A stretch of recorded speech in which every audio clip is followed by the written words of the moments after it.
नमस्कार साथियों, आप सभी का हमारे चैनल में स्वागत है। आज की जो वीडियो होने वाली दोस्तों साइंस के इंपॉर्टेंट क्वेश्चनों से संबंधित है और वीडियो है दोस्तों रीट लेवल 1 से संबंधित है। ठीक है, तो रीट लेवल 1 से संबंधित दोस्तों 100 इंपॉर्टेंट क्वेश्चनों के बारे में चर्चा करेंगे और फटाफट से दोस्तों क्वेश्चनों को पूरा करेंगे। ठीक है, तो आज का सबसे पहला क्वेश्चन है, निम्नलिखित में से अर्धचालक पदार्थों का युग्म कौन सा है? तो सिलिकॉन और जर्मेनियम दोस्तों अर्धचालकों का युग्म है। ठीक है, तो इनमें से दोस्तों कौन सा हो जाएगा? सिलिकॉन और जर्मेनियम, जो कि अर्धचालक पदार्थों का युग्म है दोस्तों। ठीक है, अगला क्वेश्चन देखिए, जीनोटाइप, जीन प्रारूप और जीन शब्द किसने दिया था दोस्तों? तो जीनोटाइप और जीन प्रारूप और जीन शब्द किसने दिया था दोस्तों? जोहानसन ने। ठीक है, जोहानसन ने जीन प्रारूप शब्द दिया था। अगला क्वेश्चन है, साइबोसोमल आरएनए का संश्लेषण किस में होता है? तो साइबोसोमल आरएनए का संश्लेषण कहाँ पे होता है दोस्तों? तो यहाँ पे केंद्रिका के अंतर्गत होता है। ठीक है, केंद्रिका के अंदर अपना राइट आंसर हो जाएगा। अगला क्वेश्चन देखिए, डीएनए का रासायनिक चाकू क्या है? तो डीएनए का दोस्तों रासायनिक चाकू क्या हो जाएगा? तो यहाँ पे अपना राइट आंसर क्या हो जाएगा? चौथे के अंतर्गत एंडोन्यूक्लियज। ठीक है, जो कि डीएनए को मतलब कि अलग अलग करता है। ठीक है, अगला क्वेश्चन देखिए, अनुवांशिक आरएनए कितने प्रकार के होते हैं दोस्तों? तो अनुवांशिक जो आरएनए होते हैं दोस्तों कितने प्रकार के होते हैं? ये 3 प्रकार के होते हैं। ठीक है, अनुवांशिक आरएनए कितने प्रकार के होते हैं? 3 प्रकार के।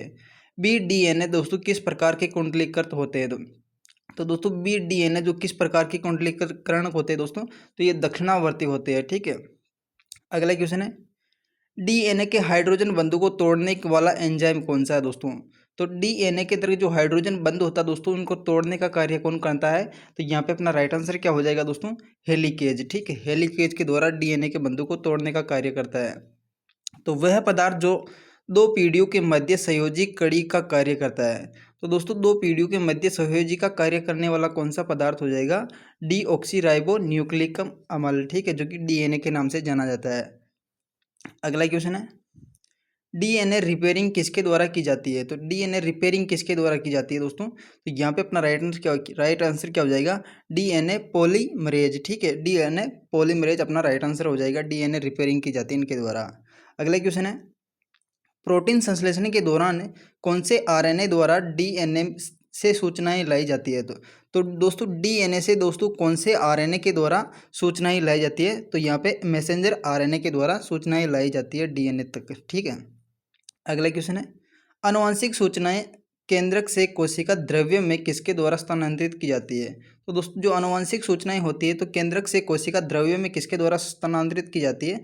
तो यहाँ पे अपना राइट आंसर क्या हो जाएगा? आरएनए के द्वारा। ठीक है, अगला क्वेश्चन देखिए, वॉटसन और क्रिक ने दोस्तों 1953 के अंतर्गत द्विकुंडलित मॉडल दिया था। मॉडल को मतलब कि डीएनए के किस प्रतिपादित किया? तो दोस्तों वॉटसन और क्रिक के द्वारा 1953 के अंतर्गत एक द्विकुंडलित मॉडल को किस डीएनए के लिए प्रतिपादित किया दोस्तों? तो दोस्तों यहाँ पे जो दो द्विकुंडलित जो मॉडल दिया गया वो बी डीएनए के लिए प्रतिपादित किया गया दोस्तों। ठीक है, अगला क्वेश्चन है, बी डीएनए का व्यास कितना होता है दोस्तों? यानी कि व्यास यानी कि मोटाई कितनी होती है? तो दोस्तों बी डीएनए की जो मोटाई होती है वो कितनी होती है? तो यहाँ पे अपना राइट आंसर क्या हो जाएगा? 13 नंबर के अंतर्गत बी ऑप्शन अपना सही हो जाएगा। ठीक है, 20A। ठीक है, अगला क्वेश्चन है, आरएनए से बनने वाले डीएनए को क्या कहते हैं? तो आरएनए से जो डीएनए बनते हैं उनको किस नाम से जानते हैं दोस्तों? तो सी डीएनए के नाम से जानते हैं। ठीक है, जो आरएनए के द्वारा मतलब कि डीएनए बनते हैं उसको अपन किस नाम से जानते हैं? सी डीएनए के नाम से जानते हैं। ठीक है, डीएनए की दो पॉलीन्यूक्लियोटाइड श्रृंखलाएं कैसी होती हैं? तो डीएनए की दो दो पॉलीन्यूक्लियोटाइड श्रृंखलाएं होती है वो किस प्रकार की होती है दोस्तों? प्रति समांतर होती है दोस्तों। ठीक है, प्रति दोनों के एक दूसरे के विपरीत समांतर होती है। ठीक है, अगला क्वेश्चन है, निम्नलिखित में से डीएनए की संरचनात्मक इकाई क्या है दोस्तों? तो निम्नलिखित में से दोस्तों डीएनए की संरचनात्मक इकाई क्या हो जाएगी? 16 नंबर के अंतर्गत अपना राइट आंसर क्या हो जाएगा? न्यूक्लियोटाइड। ठीक है, अगला क्वेश्चन देखिए, शहद होता है दोस्तों, तो शहद क्या होता है? तो शहद होता है दोस्तों अम्लीय प्रकार का। ठीक है, मधुमक्खी से जो शहद उत्पादित किया जाता है ये एक अम्लीय प्रकार का होता है। ठीक है, अगला क्वेश्चन देखिए, मनुष्य में लिंग निर्धारण का कार्य किस पर निर्भर होता है दोस्तों? तो मनुष्य में जो लिंग निर्धारण होता है दोस्तों वाई गुणसूत्र के कारण होता है, जो कि पुरुषों के अंतर्गत होता है। ठीक है, पुरुषों के लिंग के द्वारा मतलब कि लिंग निर्धारण होता है कि लड़का होगी या लड़का। अगला क्वेश्चन है, श्रवण संबंधित कोशिका अंग कौन सा है? तो दोस्तों जो श्रवण का संबंधित कोशिका अंग कौन सा हो जाएगा? तो यहाँ पे अपना राइट आंसर क्या हो जाएगा? गोल्जिकाई। ठीक है, गोल्जिकाई जो कि श्रवण से संबंधित अंग है। अगला क्वेश्चन है, राइबोसोम की फैक्ट्री को कहा जाता है? तो राइबोसोम की जो फैक्ट्री है उसको किस नाम से जानते हैं दोस्तों? तो यहाँ पे अपना राइट आंसर क्या हो जाएगा दोस्तों? केंद्रिका के नाम से, ठीक है। राइबोसोम की फैक्ट्री कौन सी है? केंद्रिका। यूरिया की सर्वाधिक मात्रा पाई जाती है, तो यूरिया की सर्वाधिक मात्रा किसमें पाई जाती है? तो यहाँ पे अपना राइट आंसर क्या हो जाएगा दोस्तों? हिपेटिक। हिपेटिक जो सिरा होती है दोस्तों, इसके अंतर्गत यूरिया की सबसे अधिक मात्रा पाई जाती है, ठीक है। यू हिपेटिक सिरा के अंतर्गत, ठीक है। अगला क्वेश्चन देखिए, जीवन का भौतिक आधार क्या है दोस्तों? तो जीवन का जो भौतिक आधार वो क्या हो जाएगा? तो जीवन जीवन का भौतिक आधार है अपना जीव द्रव्य, ठीक है। अगला क्वेश्चन देखिए,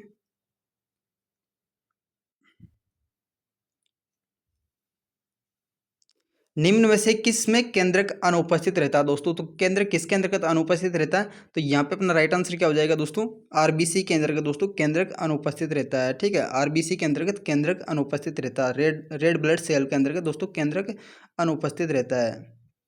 अगला क्वेश्चन है दोस्तों, लार में कौन सा एंजाइम पाया जाता है जो कि स्टार्च का पाचन करता है दोस्तों? तो लार्च के अंदर ऐसा कौन सा एंजाइम पाया जाता है जो कि मतलब कि स्टार्च का पाचन करता है दोस्तों? तो यहाँ पे अपना राइट आंसर क्या हो जाएगा?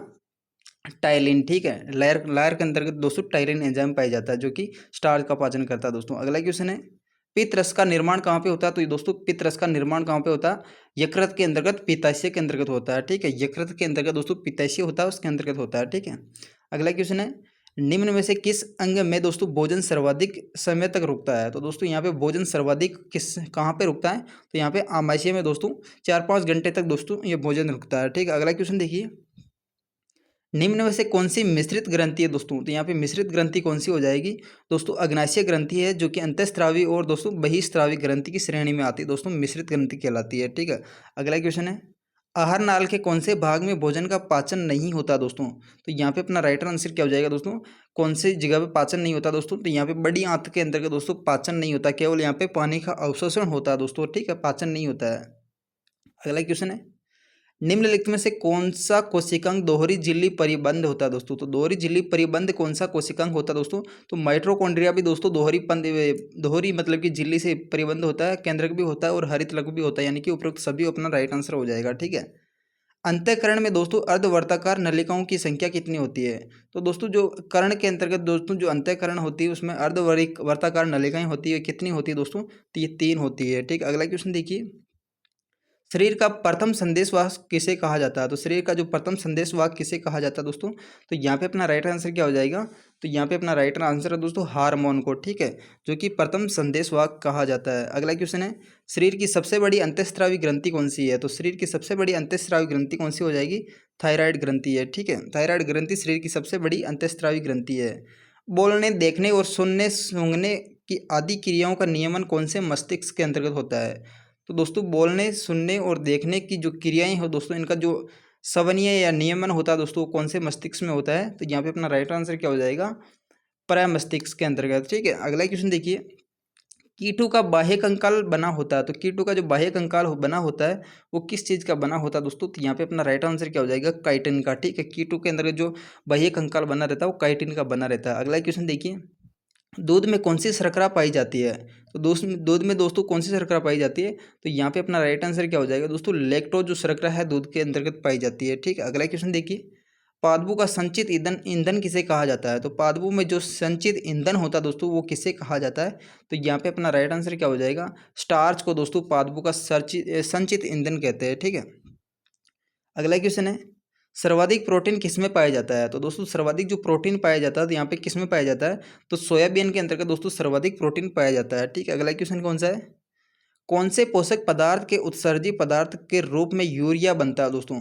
तो दोस्तों यहाँ पे जो प्रोटीन का उत्सर्जन किया जाता है इसके माध्यम से दोस्तों यूरिया का निर्माण होता है, ठीक है। अगला क्वेश्चन देखिए, मनुष्य के शरीर में सर्वप्रथम किस पोषक पदार्थ का पहचान होती है?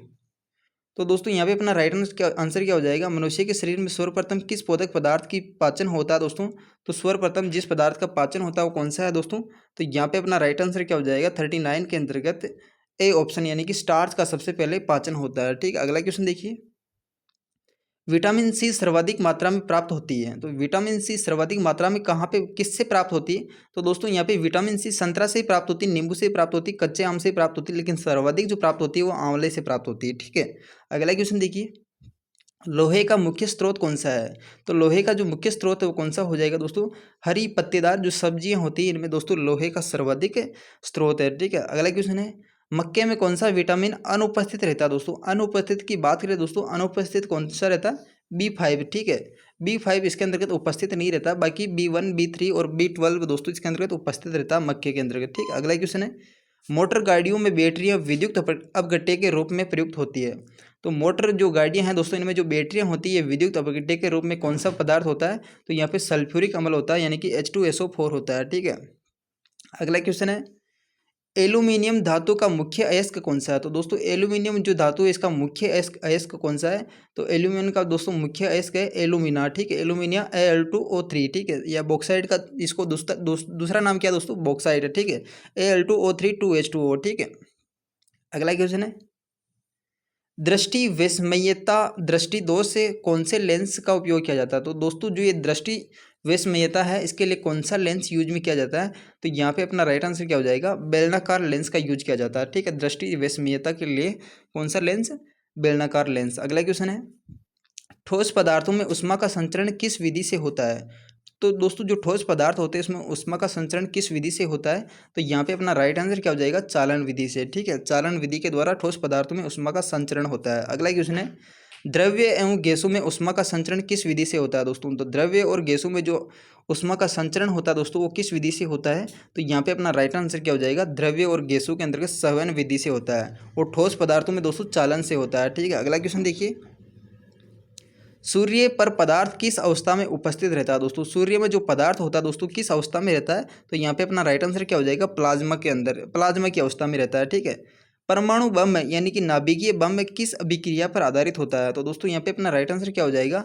अनियंत्रित जो नाभिकीय विखंडन होता है दोस्तों, इसमें मतलब कि ये अपना परमाणु बम के अंतर्गत होता है। ठीक है, अनियंत्रित होती है दोस्तों और नाभिकीय विखंडन होता है। ठीक है, तो यहाँ पे दोस्तों ये परमाणु बम का होता है दोस्तों। ठीक है, बाकी नियंत्रित जो नाभिकीय संलयन होता है दोस्तों ये अपने सूर्य के अंतर्गत जो सूर्य मतलब कि प्रकाश उत्पादित होती है ये दोस्तों नियंत्रित नाभिकीय संलयन होता है। ठीक है, अगला क्वेश्चन देखिए, रॉकेट की गति किस सिद्धांत पर आधारित है दोस्तों? तो रॉकेट की जो गति है दोस्तों कौन से सिद्धांत पर आधारित है? तो रेखीय संवेग के संरक्षण इस नियम में आधारित है। ठीक है, रेखीय संवेग संरक्षण नियम पर आधारित है रॉकेट की गति है। ठीक है, अगला क्वेश्चन है, मोमबत्ती का जलना दोस्तों परिवर्तन है। तो दोस्तों जो मोमबत्ती जलती है तो इसमें कौन सा परिवर्तन होता है? तो यहाँ पे दोस्तों जलना जलना तो मतलब कि एक तरह से भौतिक परिवर्तन है, लेकिन मतलब कि इसका जो मतलब पिघलना और नया पदार्थ बनना एक रासायनिक परिवर्तन, यानी कि भौतिक परिवर्तन और दोस्तों रासायनिक परिवर्तन दोनों मोमबत्ती के अंतर्गत शामिल होता है। ठीक है, अगला क्वेश्चन है, बर्फ का पिघलना परिवर्तन है। तो बर्फ का जो पिघलना है दोस्तों ये कौन सा परिवर्तन हो जाएगा? तो ये भौतिक परिवर्तन है। ठीक है, क्योंकि बर्फ को मतलब कि वापस पानी के अंतर्गत चेंज किया जाता है दोस्तों। ठीक है,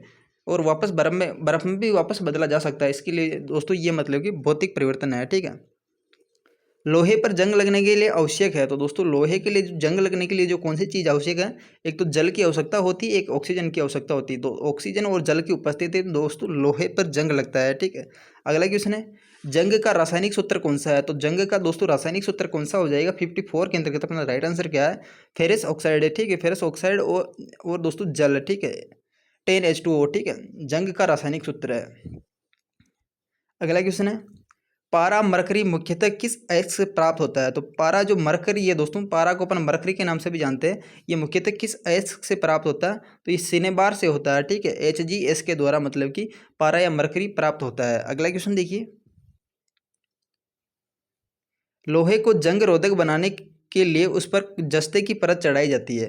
तो दोस्तों जो लोहे पर जंग रोधक बनाने के लिए उस पर जस्ते की परत चढ़ाई है ये प्रक्रिया क्या कहलाती है? तो यसद लेपन कहलाती है दोस्तों। ठीक है, लोहे पर जंग से बचाने के लिए दोस्तों एक प्रक्रिया मतलब जस्ते की परत चढ़ाई जाती है, तो ये प्रक्रिया किस नाम से जानी जाती है? यसद लेपन के नाम से जानी जाती है। ठीक है, अगला क्वेश्चन देखिए, कौन सी धातु कमरे के ताप पर द्रव अवस्था में पाई जाती है? तो दोस्तों कौन सी धातु है जो कि कमरे के ताप में द्रव अवस्था में पाई जाती है? तो यहाँ पे अपना राइट आंसर क्या हो जाएगा? पारा धातु दोस्तों, ये मतलब कि कमरे के ताप में द्रव अवस्था में पाई जाती है। फ्यूज का तार पाया जाता है दोस्तों, तो फ्यूज का जो तार होता है दोस्तों इसमें निम्न गलनांक होता है और उच्च प्रतिरोधकता होती है। ठीक है, फ्यूज का तार किसका बना रहता है दोस्तों? ये अपन आगे चर्चा करेंगे। ठीक है, निम्न गलनांक होता है और उच्च प्रतिरोधकता होती है। ठीक, अगला क्वेश्चन देखिए, लोहे का सर्वाधिक शुद्धतम रूप कौन सा है? तो लोहे का जो सर्वाधिक जो रूप है शुद्धतम रूप कौन सा है? वो पीटवा लोहा होता है। ठीक है, सर्वाधिक शुद्धतम रूप है पीटवा लोहा। कौन सी धातु अगाध वर्धनीयता और तन्यता का गुण नहीं रखती दोस्तों? तो दोस्तों यहाँ पे अगाध वर्धनीयता और तन्यता का गुण कौन सी धातु नहीं रखती है दोस्तों? तो यहाँ पे सोना, तांबा और चांदी रखती है, लेकिन पारा नहीं रखती, क्योंकि ये कमरे के ताप में द्रव अवस्था में होती है। इसके वजह से दोस्तों ये अगाध वर्धनीयता का गुण नहीं रखती दोस्तों। ठीक है, अगला क्वेश्चन है, वापस रिपीट हो गया दोस्तों क्वेश्चन। सोना होता है दोस्तों, तो सोना मतलब कि सोना होता है, तो यहाँ पे शुद्ध सोना कौन सा होता है दोस्तों? शुद्ध सोना अपना 24 कैरेट होता है। ठीक है, बाकी दोस्तों मतलब कि आभूषण के लिए दोस्तों 22 कैरेट सोने का यूज किया जाता है। ठीक है, अगला क्वेश्चन है, आभूषण बनाने में प्रयुक्त सोना कौन सा होता है? तो यहाँ पे 22 कैरेट होता है, लेकिन शुद्ध सोना कौन सा होता है? 24 कैरेट होता है। ठीक है, अगला क्वेश्चन देखिए, रासायनिक ऊर्जा को विद्युत ऊर्जा में परिवर्तन करने वाली युक्ति कौन सी है? तो रासायनिक ऊर्जा को दोस्तों विद्युत ऊर्जा में परिवर्तन करने वाली युक्ति कौन सी हो जाएगी? तो यहाँ पे अपना राइट आंसर क्या हो जाएगा? रासायनिक से विद्युत ऊर्जा, तो से विद्युत सेल हो जाएगी। ठीक है, विद्युत सेल है जो कि रासायनिक को विद्युत में बदलती है। प्रकृति में पाई जाने वाले सबसे हल्की गैस कौन सी मानी जाती है? तो दोस्तों प्रकृति में जो गैस पाई जाती है वो सबसे हल्की कौन सी मानी जाती है? Hydrogen gas. ठीक है, अगला क्वेश्चन है, पदार्थ के दहन के लिए आवश्यक गैस कौन सी है? तो दोस्तों किसी भी पदार्थ को जलाने के लिए दोस्तों आवश्यक गैस कौन सी होती है? O2 यानी कि ऑक्सीजन की उपस्थिति में दोस्तों पदार्थ को जलाया जाता है। पेट की अम्लता को दूर करने के लिए प्रति अम्ल के रूप में दोस्तों प्रयुक्त किए जाते हैं दोस्तों। यहाँ पे तो पेट की जो अम्लता है उसको दूर करने के लिए कौन से पदार्थ यूज में किया जाता है? तो यहाँ पे सोडियम बाइकार्बोनेट और दोस्तों एल्यूमिनियम हाइड्रोक्साइड और मैग्नीशियम हाइड्रोक्साइड, यानी कि सभी का यूज किया जाता है दोस्तों। ठीक है, अम्लता को दूर करने के लिए, पेट की कब्ज को दूर करने के लिए। ठीक है, खाने के सोडे का रासायनिक सूत्र क्या है दोस्तों? तो खाने का सोडे का रासायनिक सूत्र क्या है दोस्तों? तो यहाँ पे अपना राइट आंसर क्या हो जाएगा? खाने के सोडे का सूत्र क्या हो जाएगा दोस्तों? तो यहाँ पे अपना राइट आंसर होने वाला दोस्तों सोडियम बाइकार्बोनेट। ठीक है, सोडियम बाइकार्बोनेट अपना राइट आंसर हो जाएगा। वोट डालते समय दोस्तों नाखूनों पर जो लगाई जाने वाली अमिट छाई होती है, वो जो स्याही होती है दोस्तों, किससे निर्माण किया जाता है? तो दोस्तों जो वोट डालते समय अपने नाखूनों पे जो मतलब कि जो छाई लगाई जाती है वो किसकी बनी होती है? सिल्वर नाइट्रेट की। ठीक है, सिल्वर नाइट्रेट की यहाँ पे बनी होती है। अगला क्वेश्चन देखिए, एक्स एक्सरे मतलब एक्सरे से पूर्व रोगी व्यक्ति को किस पदार्थ का घोल दिया जाता है? तो दोस्तों किसी का भी एक्सरा करते हैं उससे पहले रोगी पदार्थ को किस पदार्थ का घोल दिया जाता है? तो यहाँ पे अपना राइट आंसर क्या हो जाएगा? 69 के अंतर्गत बेरिलियम सल्फेट का। ठीक है, बेरिलियम सल्फेट का घोल दिया जाता है एक्सरे से पहले। ठीक है, टमाटर में कौन सा अम्ल पाया जाता है? तो टमाटर में कौन सा अम्ल पाया जाता है दोस्तों? 70 के अंतर्गत अपना राइट आंसर क्या हो जाएगा? ऑक्जेलिक अम्ल। ठीक है, ऑक्जेलिक अम्ल टमाटर के अंतर्गत पाया जाता है। अगला क्वेश्चन है, चूने के पानी में CO2 गैस प्रभावित करने पर वह गाढ़ा दूधिया हो जाता है, कौन से पदार्थ निर्मित होने के कारण होता है दोस्तों? तो यहाँ पे चूने के पदार्थ में दोस्तों मतलब कि CO2 प्रभावित करते हैं, तो कौन सा पदार्थ निर्मित होता है? तो यहाँ पे अपना राइट आंसर क्या हो जाएगा? 71 के अंतर्गत दोस्तों कैल्शियम कार्बोनेट। ठीक है, अगला क्वेश्चन देखिए, अम्ल धातु के साथ क्रिया करके कौन सी गैस मुक्त करता है दोस्तों? जो अम्ल धातुओं के साथ क्रिया करके कौन सी गैस मुक्त करता है दोस्तों? तो हाइड्रोजन गैस मुक्त करता है। ठीक है, जो कि मतलब कि धातु के साथ क्रिया करके हाइड्रोजन गैस मुक्त करता है। उत्कृष्ट धातु को घोलने के लिए किस पदार्थ का उपयोग किया जाता है दोस्तों? ठीक है, जो कठोर से कठोर धातु होती है दोस्तों उसको घोलने का कौन सा कार्य कौन करता है दोस्तों? तो यहाँ पे अमलराज। ठीक है, अमलराज के द्वारा दोस्तों ये सारा कार्य किया जाता है। ठीक है, 73 के अंतर्गत अपना राइट आंसर क्या हो जाएगा? C option. ठीक है, अगला क्वेश्चन है, अमलगम का अनिर्वात्य अवयव कौन सा है दोस्तों? तो अमलगम का जो अनिर्वातीय जो अवयव होता है वो दोस्तों कौन सा होता है? तो यहाँ पे अपना राइट आंसर क्या हो जाएगा दोस्तों? 74 के अंतर्गत पारा। ठीक है, अमलगम का अनिवार्यता अवयव कौन सा है? तो यहाँ पे पारा होता है। ठीक है, अमलगम का अनिवार्यता तत्व या फिर अवयव कौन सा होता है? पारा होता है। अगला क्वेश्चन देखिए, फ्यूज का निर्माण कौन सी धातु से होता है दोस्तों? जो फ्यूज तार होता है इसका निर्माण कौन सी धातु से होता है दोस्तों? तो यहाँ पे अपना राइट आंसर क्या हो जाएगा? फ्यूज तार का निर्माण होता है लेड और टिन से। ठीक है, लेड और टिन से दोस्तों फ्यूज तार का निर्माण होता है। अगला क्वेश्चन है, विद्युत हीटर और विद्युत इस्त्री में जो कुंडली बनी होती है दोस्तों, तो यहाँ पे जो विद्युत हीटर होते हैं दोस्तों और विद्युत इस्त्री यानी कि प्रेस होती है दोस्तों, इसमें जो कुंडली बनी रहती है वो किस धातु की बनी रहती है दोस्तों? नाइक्रोम की। ठीक है, नाइक्रोम की ये धातु बनी होती है। अगला क्वेश्चन है, भूपटल अर्थ क्रस्ट में सबसे अधिक पाई जाने वाली धातु कौन सी है? तो दोस्तों जो पृथ्वी के अंतर्गत जो सबसे ज़्यादा धातु पाई जाती है वो कौन सी है दोस्तों? एल्यूमिनियम। ठीक है, एल्यूमिनियम सबसे ज़्यादा है। ठीक है, अगला क्वेश्चन है, भूपटल अर्थ क्रस्ट दोस्तों चौथा सर्वाधिक पाया जाने वाला पदार्थ कौन सा है? तो दोस्तों पहला तो कौन सा हो जाएगा? एल्यूमिनियम है, और चौथा कौन सा हो जाएगा दोस्तों? तो यहाँ पे अपना राइट आंसर क्या हो जाएगा? चौथे के अंतर्गत 78 में अपना राइट आंसर होने वाला दोस्तों आयरन यानी कि लोहा दोस्तों चौथे नंबर के अंतर्गत आता है। ठीक है, मनुष्य के द्वारा सर्वप्रथम कौन सी धातु का उपयोग किया गया दोस्तों? तो दोस्तों जो मनुष्य के द्वारा सबसे पहले कौन सी धातु का उपयोग किया गया?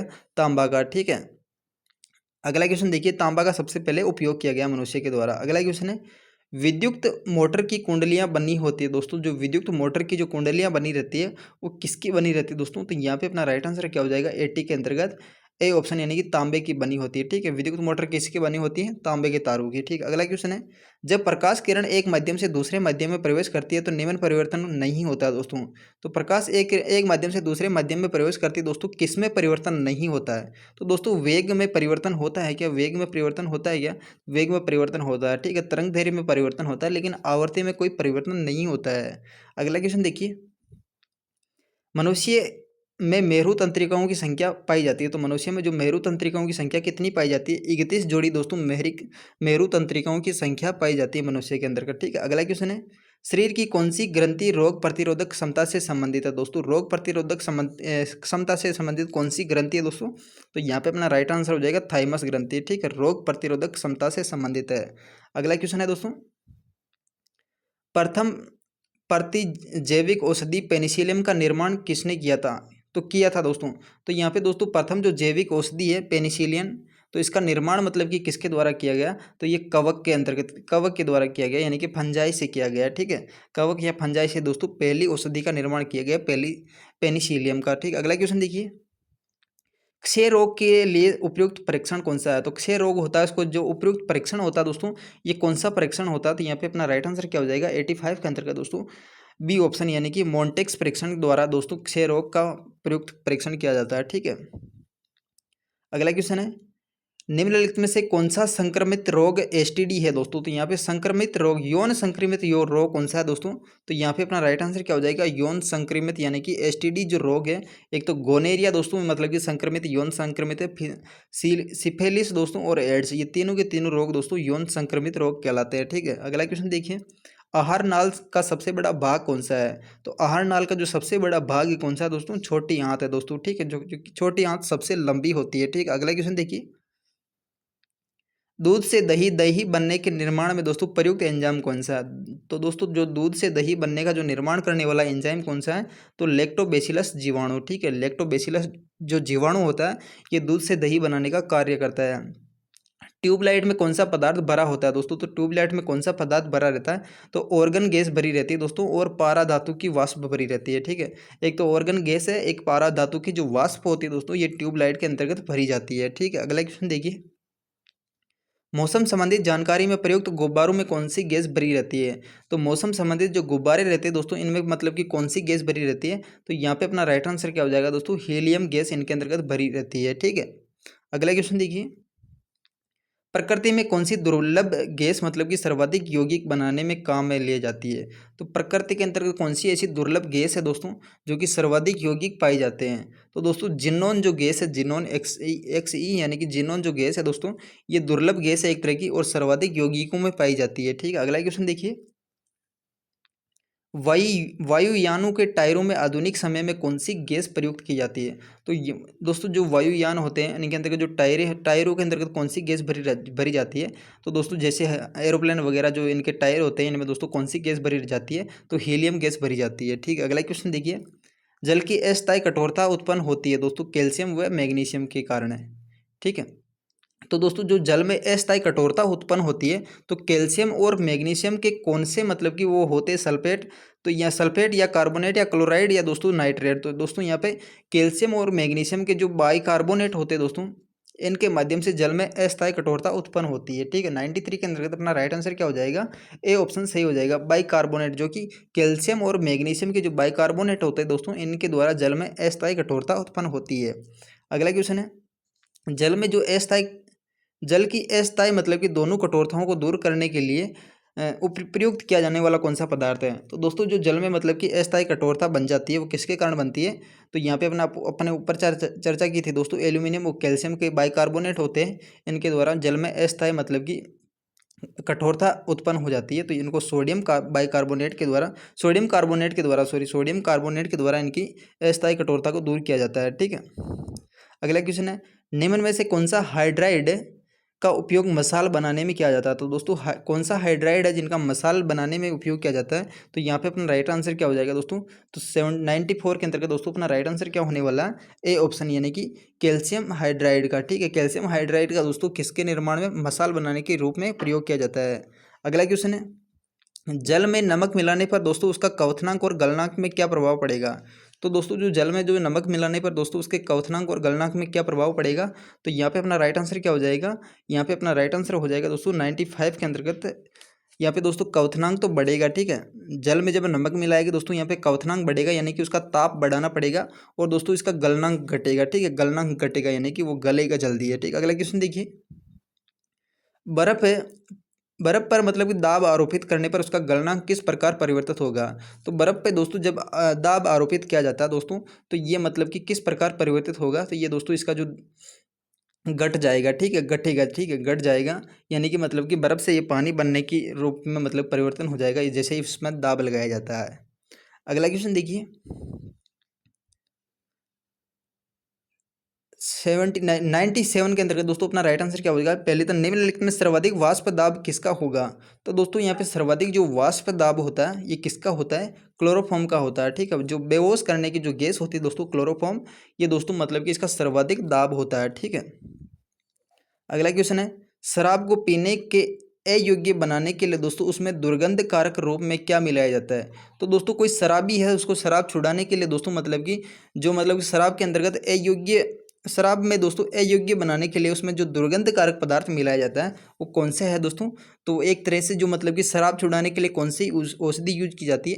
पीरिडीन औषधि यूज की जाती है। ठीक है, पीरिडीन औषधि का दोस्तों शराब छुड़ाने के लिए यूज किया जाता है दोस्तों, जो कि शराब के अंतर्गत मिलाई जाती है, दुर्गंध कारक पदार्थ होता है। अगला क्वेश्चन है, पावर एल्कोहल का उपयोग किया जाता है। तो पावर एल्कोहल का जो उपयोग किया जाता है दोस्तों किस में किया जाता है? तो यहाँ पे अपना राइट आंसर क्या हो जाएगा? 99 के अंतर्गत दोस्तों अपना राइट आंसर क्या हो जाएगा? मोटर गाड़ियों में जो ईंधन होती है दोस्तों, मोटर गाड़ियों के ईंधन के रूप में दोस्तों पावर एल्कोहल का उपयोग किया जाता है। ठीक है, मोटर गाड़ियों का ईंधन के अंतर्गत पावर एल्कोहल का उपयोग किया जाता है। लास्ट क्वेश्चन है दोस्तों 100 नंबर का, खाद्य पदार्थों के परिरक्षण में प्रयुक्त लवण कौन सा है? तो खाद्य पदार्थों के अंतर्गत जो परिरक्षण जो प्रयुक्त लवण कौन सा होता है दोस्तों? खाद्य पदार्थों में ऐसा कौन सा पदार्थ मिलाया जाता है जिससे वो सुरक्षित रह सके? तो यहाँ पे अपना राइट आंसर क्या हो जाएगा? लास्ट क्वेश्चन है, तो सोडियम बेंजोनेट मिलाया जाता है। ठीक है, बेंजोएट मिलाया जाता है। ठीक है, सोडियम बेंजोएट जो कि खाद्य पदार्थों में मिलाया जाता है जिससे मतलब कि भोजन सुरक्षित रहता है। C6H5COONA। ठीक है, तो ये थी दोस्तों छोटी सी वीडियो। अगर वीडियो पसंद आई तो वीडियो को लाइक कर दीजिएगा और चैनल को सब्सक्राइब कर दीजिएगा। Thanks for watching, see you again.